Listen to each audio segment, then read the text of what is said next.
So, for chapter 1, I chose to play the Beatles in the background. Do you want to know why? Because I like the Beatles. Does it have anything to do with the book? Absolutely not. Chapter 1, Broken Clock is Right Twice a Day. I took a deep breath. I had exited hell for now. Opening my eyes, I could see my ceiling fan spinning ever so slightly. I was laying down on the rug in my apartment. Heather had taught me how to leave Silent Hill. She was so helpful. Her eyes were no longer an olive green, now a deep blue. A blue that transcended reality. A blue that almost glowed in the dark. Just almost. And her hair no longer a dirty blonde, but more of a dirty gray. Her body, once a home for wounds and injuries, was now absolutely covered with tattoos and symbols she had seen from Silent Hill. It suited her, but I knew I couldn't see her in the same light like before. Enough was enough. I picked myself up from the floor, wobbly at first. Heather caught me as I stumbled forward, her face a wave of concern. She had just turned 21 and looked every bit of it.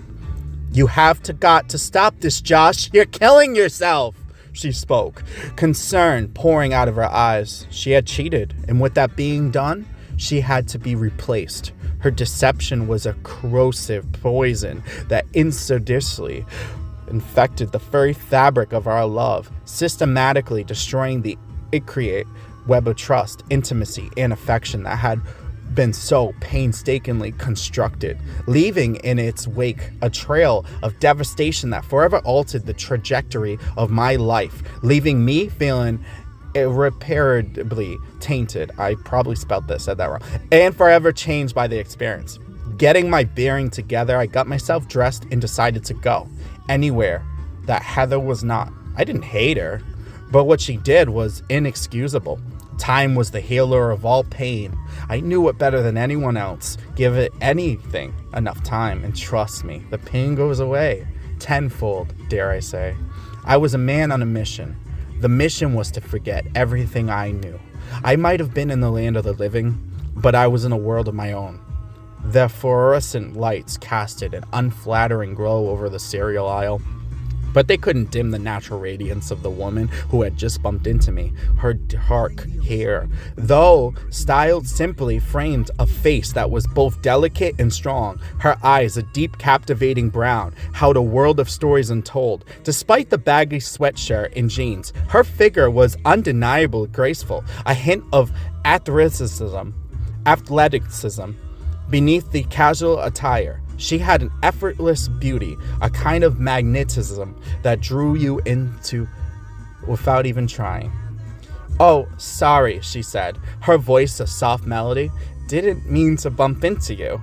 "No worries," I replied, my voice a bit rough from disuse. "Plenty of cereal to go around." She laughed, a sound as light and clear as a bell. "True enough. Though, if anything, you were like me. You probably stand here for 10 minutes trying to decide anyway." I chuckled, feeling a warmth spread through me. "You got me. It's the most important meal of the day, supposedly."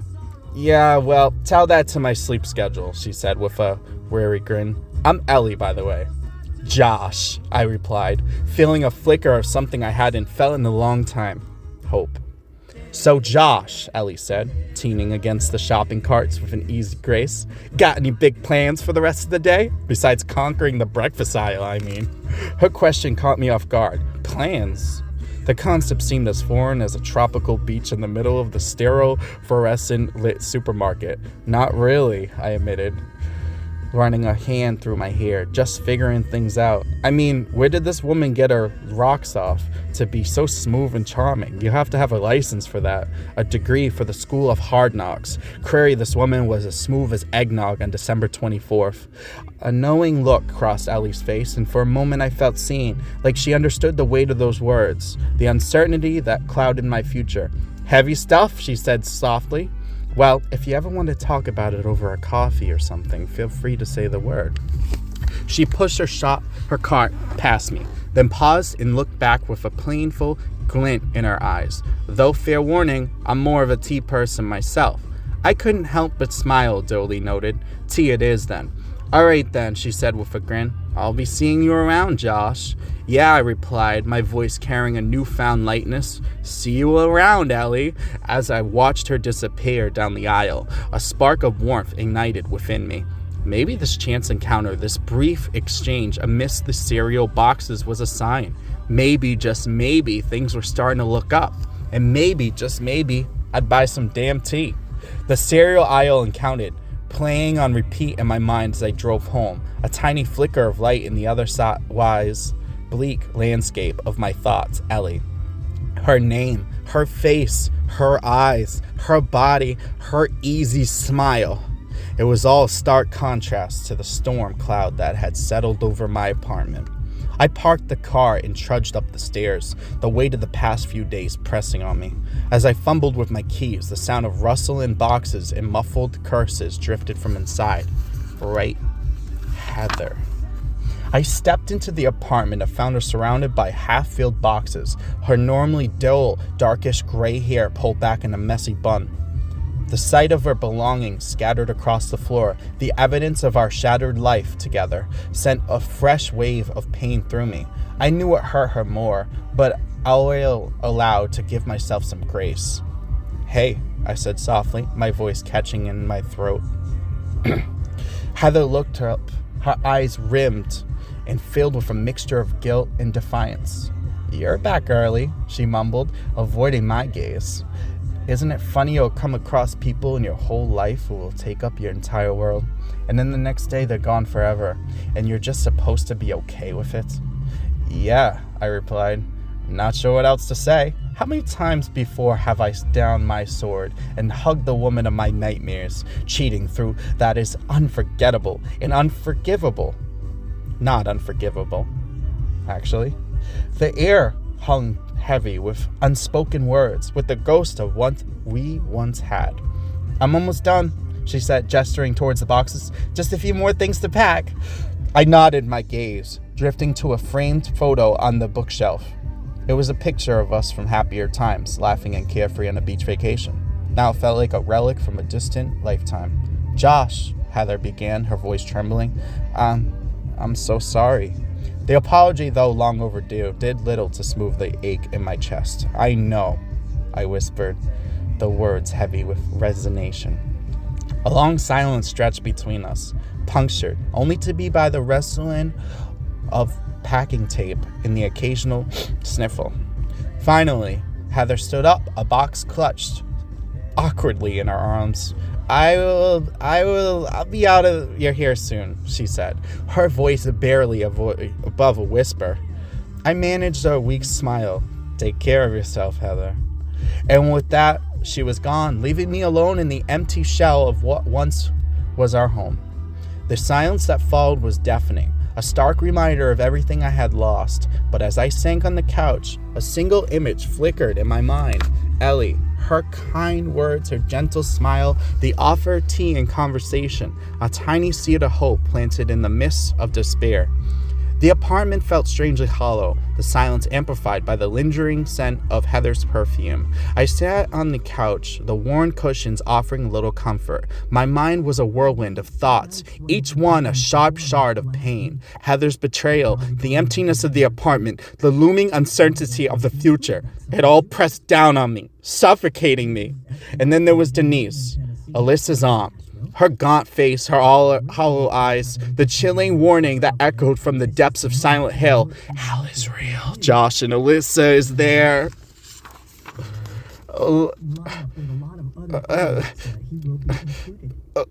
Elisa. My ex. Someone I hadn't thought about in years. Why would our aunt appear to me? Why would she say such a thing? Was it some cruel trick? A figment of my Silent Hill addled imagination? Or was there something more, something sinister lurking beneath the surface? The question swirled in my mind, a vortex of confusion and dread. I buried my face in my hands, trying to shut out the noise, the fear, the overwhelming sense of despair. Just when I thought I might drown in the darkness, a vibration in my pocket startled me. Bzz. I pulled out my phone, the screen illuminating my face with its cool blue light, a text message from Ellie. Hey, it's Ellie from the cereal aisle. Just wanted to make sure you hadn't succumbed to the siren sound of sugary breakfast treats. If you're still up for that tea, let me know. I know a great little place not too far from you. I stared at the message, a wave of warmth washing over me. Ellie, her timing was uncanny, a lifeline thrown into the depths of my despair. Maybe it was just a coincidence, a random act of kindness from a stranger, but in that moment, it felt like something more, a sign, a possibility. My fingers hovered over the keyboard, a hesitant smile forming on my lips. T sounds good, I typed back. Send me the address. As I hit send, a tiny spark of hope flickered within me. Maybe, just maybe, this was the start of something new. A chance to escape the shadows of the past and step into the light. I arrived at the little tea shop a few minutes early, feeling a mix of anticipation and nerves. I was dressed in my usual casual attire, a pair of worn-in jeans and a faded Champion hoodie. I'd opted for comfort over style, a reflection of the chaotic mind that my state of mind is in.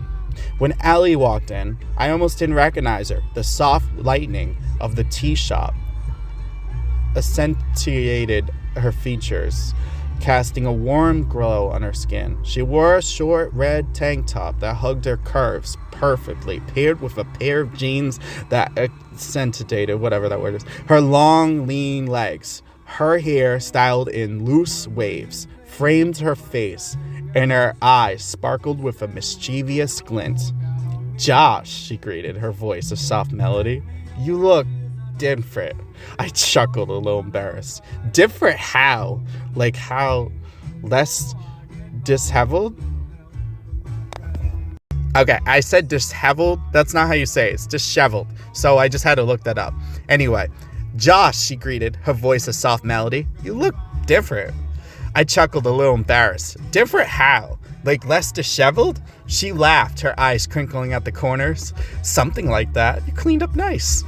We found a cozy booth by the window and settled in. As we chatted, I found myself relaxing, drawn in her easygoing nature and quick wit. I told her about my job at the hospital, my strange encounter with Alyssa Zahn, and my recent breakup.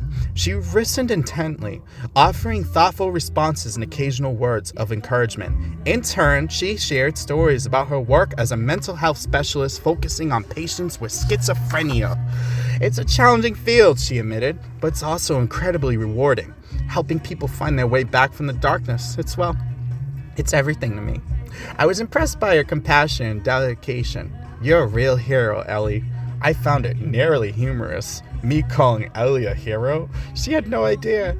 I went across the world to save the president's daughter. I cheated death 3 frickin' times to save Heather from the nightmare that was Silent Hill. She shrugged, a modest smile playing on her lips. "Just doing my job." I could tell she read me like a book. There was something in my eyes that gave way to the man that I was. As the conversation flowed, I couldn't help feel a growing connection with her. There was something about her, a warmth, a kindness that drew me in. As we shared a moment of silence, our eyes met. There was a spark, a recognition, a shared understanding. Slowly, she reached across the table and interlocked her fingers with mine. Staring at our hands that joined as one, she nodded her head, contemplating if this is the thing that some call love. In that moment, time seemed to stand still. The world outside the window faded away, leaving only us, lost in the quiet intimacy of our shared gaze. Ellie's hand, warm and confronting, tightened around mine. A gentle smile played on her lips. "You know, Josh," she began, her soft voice, "I've heard some pretty wild stories in my time, but there's something about the way you talk about Silent Hill. It's different." Her eyes filled with a mix of curiosity and empathy bore into mine. "It's like you are not just recounting a story, you're reliving it. There's a depth, a raw authenticity to your words that's hard to ignore." I was taken aback by her insight. "You really think so?" She nodded, her expression serious. "I do, and I'm curious. I wonder if there might be a more scientific explanation for your experiences." A flicker of concern crossed her face. "I know it might sound strange, but I would like to run a few tests on you, if you're open to it. Just some basic cognitive assessments and maybe a few psychological evaluations." I hesitated for a moment, the memory of my strange encounters with the supernatural still fresh in my mind, but something about Ellie's sincerity reassured me. "Sure," I said finally. "I trust you." She smiled greatly. Thank you, Josh. I promise I won't do anything that would hurt you. What a weird thing to say. Hurt me? As our conversation ended, I learned more about Ellie's own struggles. She revealed that she had too experienced moments of altered reality, hallucinations triggered by my severe panic attacks. It was a shared vulnerability, a secret bond that deepened our connection. It's like my mind creates its own reality, she confided, her voice barely a whisper. A reality where the lines between the real world and the imaginary blur. I listened intently, offering words of comfort and understanding. In that moment, I realized we were two souls scarred by similar experiences, finding solace in each other's company. As the evening drew to a close, I found myself reluctant to say goodbye. The warmth of Ellie's presence, the easy flow of our conversation, had created a haven of peace in the midst of my inner turmoil. I should probably get going, she said, a hint of regret in her voice. I can walk you back, I offered, eager to prolong our time together. That would be lovely, she replied, a soft smile gracing her lips. The walk to her apartment was a comfortable silence, punctured by the occasional shared laughter and stolen glances. The city lights painted the streets in a warm glow, casting long shadows that danced around us. As we reached our doorstep, a sense of anticipation hung in the air. Thank you for tonight, Josh, Ellie said, her eyes shimmering in the dim light. It was really nice. The pleasure was all mine, I replied, my heart pounding in my chest. And then before I could overthink it, I leaned in and kissed her.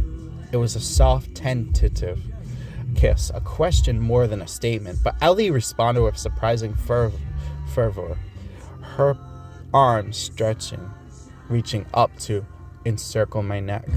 When we finally broke apart, she was breathless, her cheeks flushed. Wow, she whispered, her eyes wide with wonder. That was my first kiss.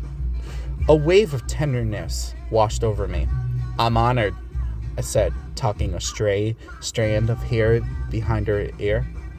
I should go in, she said, her voice barely above a whisper, but I can't wait to see you tomorrow. Me too, I replied, already anticipating our next meeting.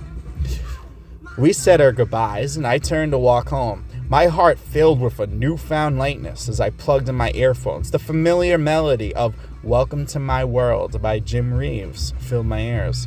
Welcome to my world, Jim crooned. Won't you come on in? The lyrics seemed to echo the sentiment of the evening, the sense of opening up, of inviting someone into the hidden corners of my heart. Miracles, I guess, the song continued, still happen now and then. And as I walked beneath the city lights with Ellie's kiss lingering on my lips, I couldn't help but agree, maybe, just maybe, a miracle had happened tonight. The walk back to my own apartment was a stark contrast to the one I just shared with Ellie. The city lights seemed dimmer, the streets emptier, the silence heavier. The melody of Welcome to My World still echoed in my ears, but the lyrics now carried a bittersweet undertone. Welcome to my world, Jim Reeves sang, built with you in my mind. Built with you in mind. Oops. But who was the you in my world now? Heather was gone, a ghost of love that had vanished as quickly as it had appeared. And Ellie was a new melody, a hopeful tune, and a symphony of uncertainty. As I reached my apartment door, a flash of white caught my eye, a note taped to the wood. Heather's handwriting, my heart sank. Josh, I'm so sorry for everything. I know I messed up, and I don't blame you for hating me. I'm going back to Silent Hill. It's where I belong. If you ever want to see me, you know where to find me. A wave of sadness washed over me, beside her betrayal. Despite the pain she caused, a part of me still cared for her. But I knew deep down that there was no going back. Our world had crumbled, and Silent Hill, with its haunting beauty and lurking darkness, was her escape, her solace. I folded the note and tucked it into my pocket, a reminder of a love lost and a life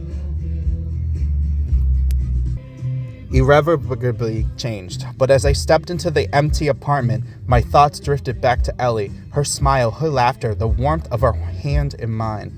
Ellie, my future, a new world is waiting to be explored. I pushed Heather's note to the back of my mind. There would be time to process it later, to grieve the loss and come to terms with the past. But tonight, I needed to focus on the present, on the glimmer of hope and that Ellie had ignited in me. I crawled into my bed, the sheets still carrying the faint scent of Heather's perfume. But I closed my eyes. It was Ellie's face that filled my mind, her gentle touch, her kind eyes. Slow down, slow down. The promise of a new beginning. Remind yourself, you're doing this for you. Sleep came easily, a welcome respite from the turmoil of the day. And as I drifted off, I couldn't help but smile. Tomorrow at 10 a.m., a new chapter would begin. A chapter filled with the possibility of healing, of love, of a future I could barely imagine.